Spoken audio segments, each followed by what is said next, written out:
Hey everybody, welcome to Banfield. I'm Brian Enton filling in for Ashley this week. And tonight we have a special hour for you on a topic that has really captured the nation's imagination and also even now the attention of Congress. Ever since a U.S. Air Force officer named David Grush made shocking claims that the government was hiding a secret UFO retrieval program, the search for answers, it feels like it is suddenly now at warp speed. And we've really been at the forefront of all of this here at News Nation. We've had a couple of exclusives just in the last week. Tonight, though, all eyes are on Roswell, New Mexico. We are going to go there live in just a few minutes. And there are tens of thousands of true believers there to mark the 76th anniversary of the most famous alleged UFO crash and cover-up of all times. You've probably seen that picture there. Very, very interesting story. We're going to go to a hangar there. We're going to go to that hangar live that was at the forefront of the investigation, plus to one of the places that we are told some of the debris was actually found, a place that hasn't been in the news much, and we've got new video of that place. And then in a world of AI and Photoshop, how can you believe anything you see these days, especially when it comes to these UFO photos? Two leading UFO investigators will help us break down fact versus fiction, because as serious as so much of this is, and we have learned that over the last month, I mean, this has become real news. There are also fake photos out there. How they are able to decipher between the two, I'm going to ask and really dig into that coming up, because again, there are fakes and you have to know how to tell the difference. Plus, a former executive producer of The X-Files weighs in on what the fascination in the unexplained means for the human race. That show really had a lot to do with drumming up people's interest. I can't believe it's now been 30 years since that show started, which is hard to believe. We've got all of that coming up in the next hour. But first, one of the most famous of the alleged crashes of a UFO happened near Roswell, New Mexico. It was 1947. A rancher named W.W. Mac Brazel found unusual debris scattered across his property. That's all fact. That really happened. When it was reported to the Roswell Army Airfield, officials called the debris a flying disc. That's how it initially came out, a flying disc, but they quickly walked that back. Then eyewitnesses' claims of alien bodies being taken from the site emerged, and soon accusations of a government cover-up and conspiracy. They were rampant, with flying saucers to spy craft to eventually they were calling all of this weather balloons. Well, tonight we have brand new details about a possible second debris field from that 1947 crash, and this is video that you're looking at it right now. Before we get to that, I want to bring in News Nation correspondent Nancy Liu. She is live tonight in Roswell, New Mexico, where UFO enthusiasts are converging in that city this time of year, the big conference. I see you outside the hangar, Nancy. I texted you earlier. I actually am jealous of this assignment. I have always wondered what it's really like there in Roswell, New Mexico, because you hear so much about it, and then you're there for the festival. Fill us in. How is it there tonight? The vibe here is unmatched. This is the highlight of the year for Roswell, the annual UFO festival. It kicks off tomorrow, and soon you will hear how this hangar ties in. The festival always means millions of dollars in revenue from thousands of visitors, and many of the humans converging on Roswell this weekend are believers. We want to make sure that they know whose side we're on, so that explains it. So you come in peace? Yeah, we come in peace, yeah, for sure. This year, the usual fun of Roswell's UFO Festival seems to include far more believers than ever. I really do believe that these aliens can actually live up in the skies, and I do believe that they do come down. UFO Festival 2023 includes new topics for serious discussions of UFOs and aliens, all in the wake of claims by Pentagon whistleblower Dave Grush, who told News Nation exclusively of secret government retrieval programs. These are retrieving non-human origin technical vehicles, call it spacecraft if you will, non-human, exotic origin vehicles that have either landed or crashed. For decades, Roswell has been an epicenter for so-called UFOologists, a community that has grown since the 1947 Roswell incident.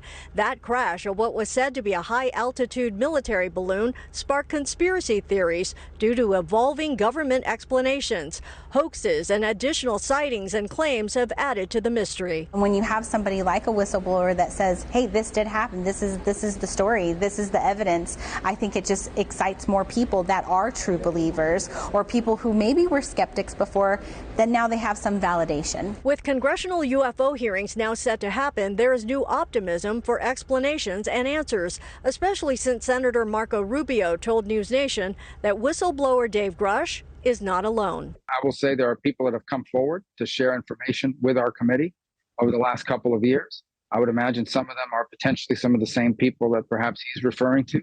I want to be very protective of these people. A lot of these people came to us even before these protections were in the law for whistleblowers to come forward. There has to be something out there other than just us. And organizers say every report and alleged sighting always raises interest in Roswell and the UFO festival. And that includes just last month that incident in Las Vegas that I covered of the alleged alien encounter by a family in their backyard, Brian. Yeah, it looks like a windy night out there tonight in Roswell, Nancy. I'm curious, it looks like fun. It's obviously a festival. People are there to have a good time. But is there more of a serious vibe this year in light of the whistleblower coming forward and now Congress saying that they are actually going to investigate? Absolutely. I talked to quite a few people around town today. Many of them kind of conveyed a sense of vindication, kind of like, I knew it. I mean, that they've always been believers and they've always thought that there's something that's being covered up that we're not being told about. So yes, the majority of people I talked to, in fact, all of the people I talked to today, are believers, and they believe that there's been a major cover-up. I've always wondered, like, is everything UFO themed there? Because I know when you drive into town, there's that big UFO on the sign. But, like, is it a cool little town? Absolutely, yeah. There are aliens all over the place. There's a great mural with a spaceship. And yeah, everywhere you go, there are alien images and spaceships. And there's a great mural where you can step on a spot and wait to be beamed up. And I waited for a while and didn't get beamed. Yeah, and look, I get that it's fun, it's a festival, Nancy, but obviously there are some serious allegations right now, and it's become a very serious matter in the last month or so. Nancy Liu, thank you so much. We appreciate your report tonight. In 1994, as we were mentioning, the Air Force published a report to try and put the famous Roswell incident to bed once and for all. It's a report our UFO whistleblower, David Grush, was asked about. He's read. He has had a few choice words about that report. He spoke about it during his interview with us. We want to remind you of that moment. What can you tell me about the Roswell craft? Fortunately, those details were not approved for me to talk about right now. That analysis I did was a total hack job, and even anybody with analytical skills, if you read it, you can deduce that they're conflating multiple situations with crash test dummies and mogul balloons, and they're just saying that the townsfolk who personally witnessed it were totally imagining things. They concocted that whole report just to disinform. So the reason for the secrecy exactly is what? Feudalistic dominance, who can have both asymmetric technology for, it seems like, just fueling the war machine. It just read ridiculous to me that the US Air Force had changed its story. Yeah, and they added additional elements over time and tried to conflate additional programs to explain some of the events.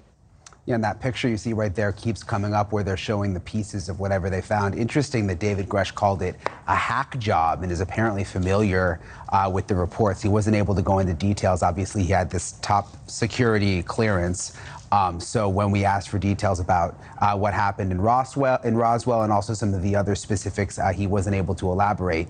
Tonight in a News Nation exclusive, there are new details actually on a second debris and recovery field now coming to light.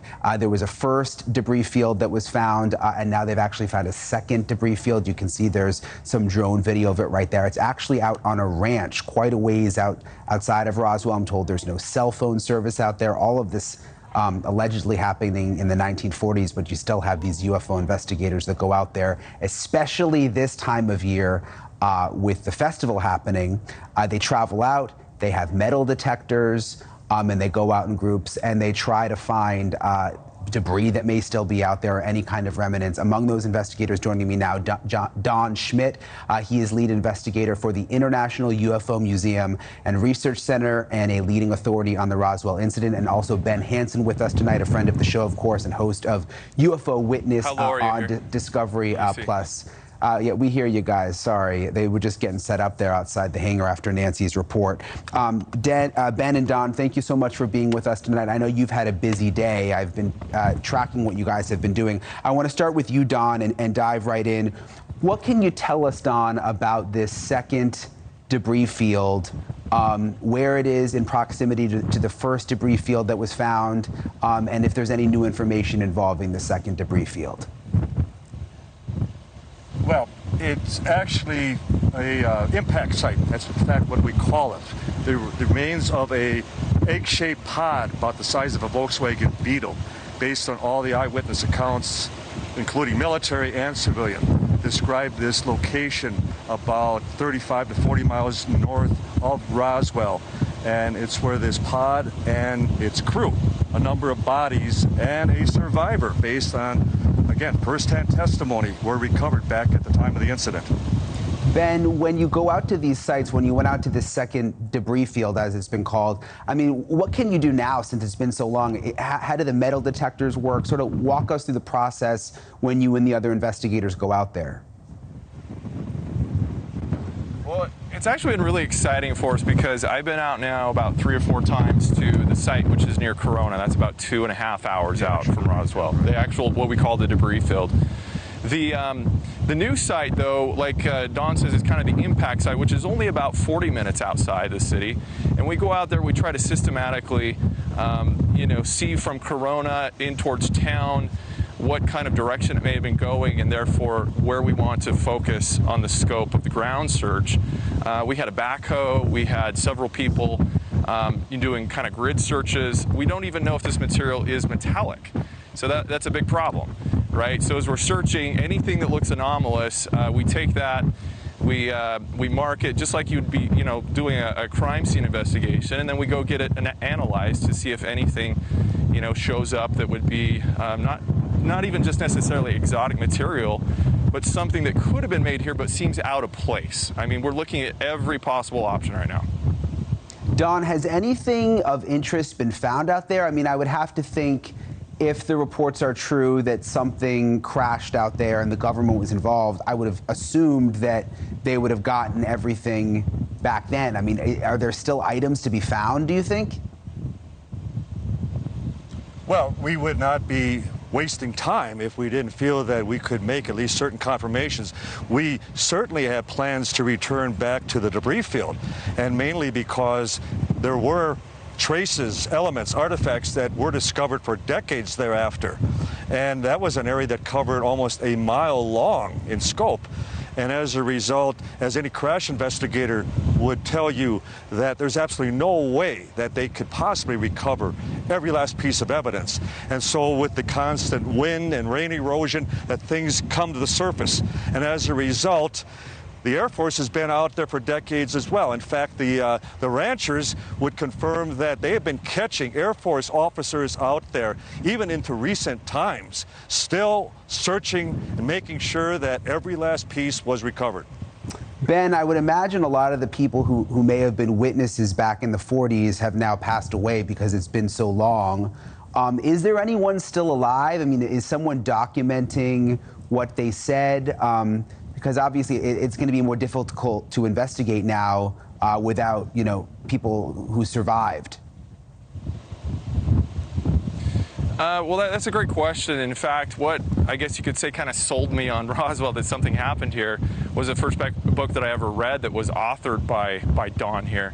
And when I saw the number of witnesses, hundreds, both firsthand and secondhand, that came forward, I wanted to know, is there anyone still alive I could talk to? And I had the chance to interview someone who was a child at the time who handled the material. Her dad was with the fire department, brought it home. She handled it there at the kitchen table. And in a matter of time, the military police came over and actually threatened her with her life.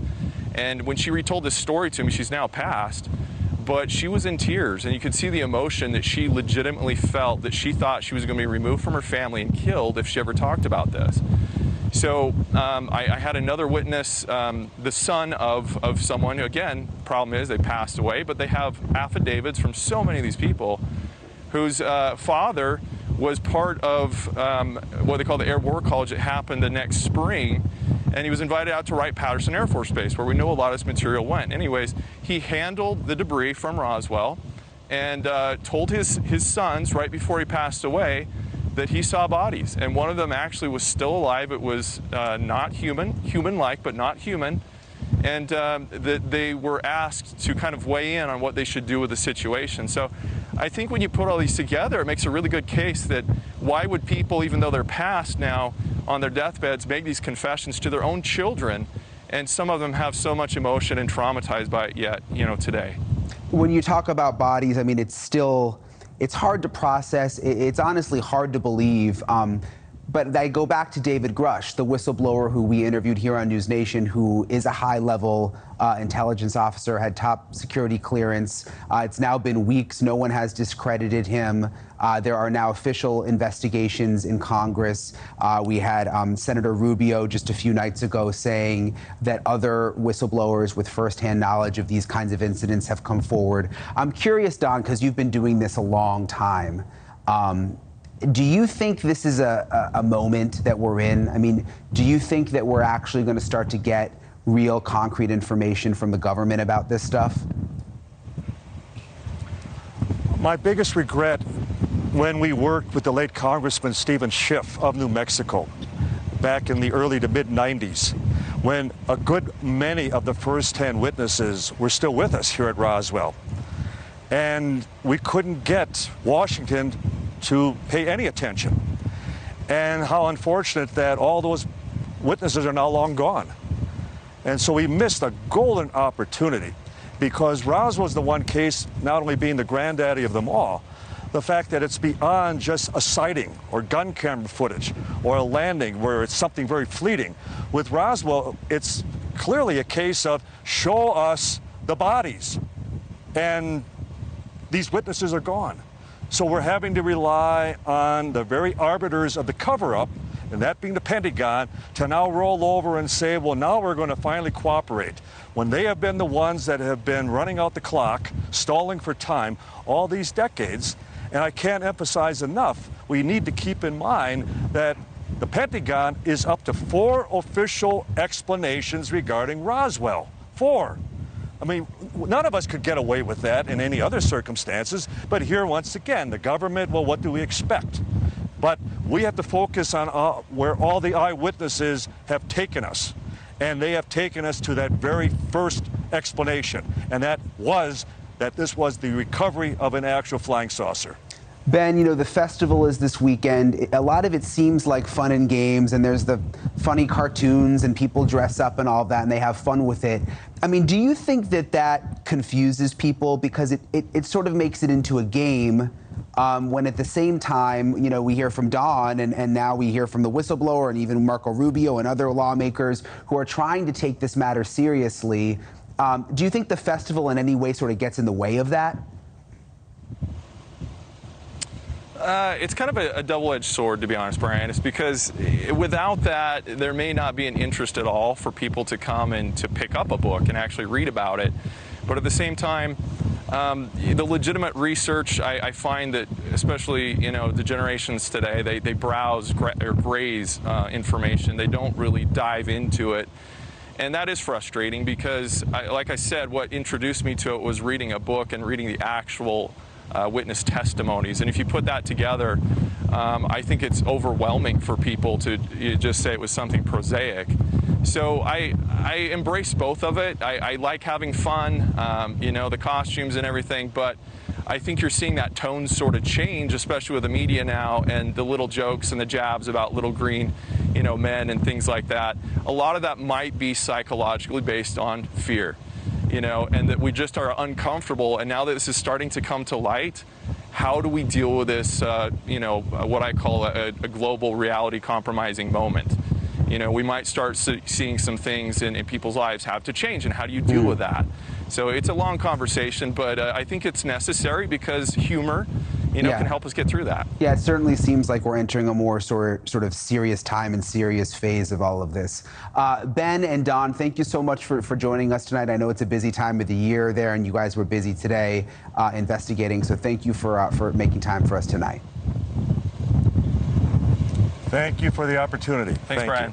Okay, moving on. If none of these sightings and reports of alien encounters has you convinced, and I get it, there's a lot of people out there. It's a lot, you know, it's a lot. That is okay. You're really not alone. It's not easy to point to one photo or video and call it proof of visitors from out there, especially with all the technology these days, and people can alter these photos. Up next, you'll see pictures regarded as some of the clearest evidence.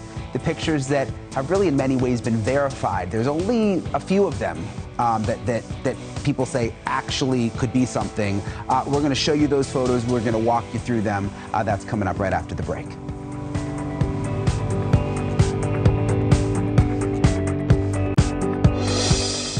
All right, it may be the summer of Roswell in New Mexico, but for people who track unexplained sightings and reports of mysterious visitors, it was definitely the spring of Las Vegas. Remember, it was the last night of April when a family in Vegas called police after seeing and hearing a crash and described what they called very tall, shiny non-humans. A police body camera captured a streak of light across the sky that night. But that and the family's account of what happened are the only things in the evidence column for Vegas sighting 2023. There wasn't much more. I want to bring in James Fox. He's a longtime UFO investigator and producer of two highly regarded films on the subject, The Phenomenon and Moment of Contact. James, thanks for being with us. First of all, what do you make of the Vegas incident? You know, it was reported on quite a bit. Police initially said it wasn't a hoax in terms of the 911 call, but we haven't really seen a lot of other evidence come out of it.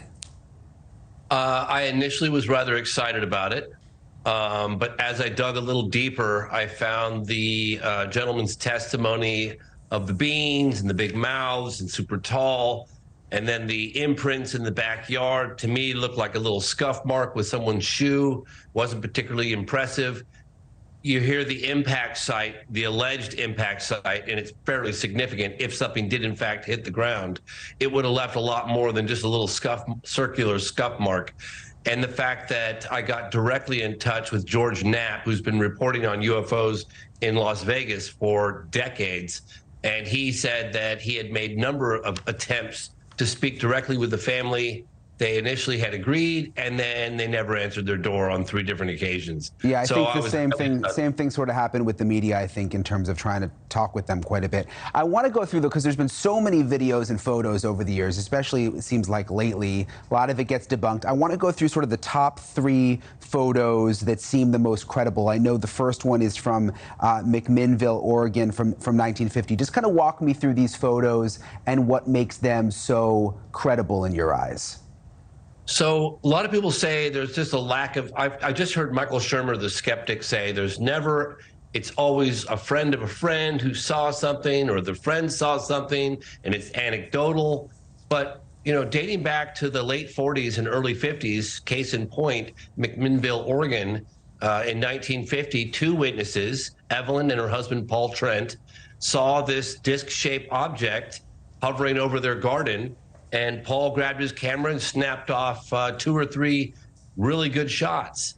Those photographs have been analyzed to death, including part of Project Condon and Blue Book, and there was never determination that they were bogus.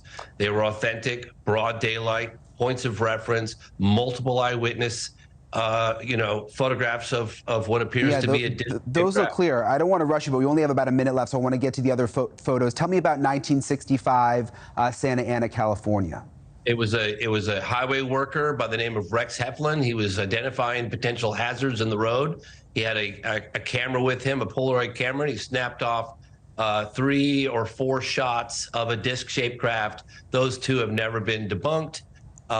He maintained his story till his death, and they're very good broad daylight points of reference, again, photographs. And what about 1990, the photo from Scotland? So those photographs I heard about in the late 90s. I interviewed Nick Pope, who investigated UFOs in an official capacity for the Ministry of Defense. And I said, what were some of the best cases? And without hesitation, he went to this case that took place in Scotland, but there were 2 witnesses. They took 6 photographs. The object was hovering stationary in the sky for some period of time before a Harrier jet went round it. And then when it took off vertically at a tremendous high rate of speed, according to the witnesses. And there were 6 photographs taken. The MOD took over the investigation. The 2 witnesses wanted the case publicized, but the MOD took over, confiscated the original photographs, confiscated the original negatives, and this never saw the light of day until just recently. David Clark, seen in that photograph here, did an extensive amount of research, found this guy who was part of the RAF, Craig Lindsay, and he had kept 1 print, and that's an original print. Interesting. Of one of the photographs. You almost have to wonder sometimes if the older photos are in some ways more credible because it was like before technology had advanced and you could get in your computer and Photoshop and that kind of a thing. So interesting to see those 3 photos specifically. James Fox, thank you so much for breaking it all down for us. We appreciate it.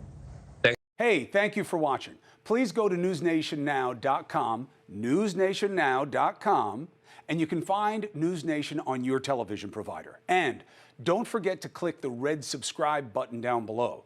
Then you will get more of News Nation's fact-driven coverage.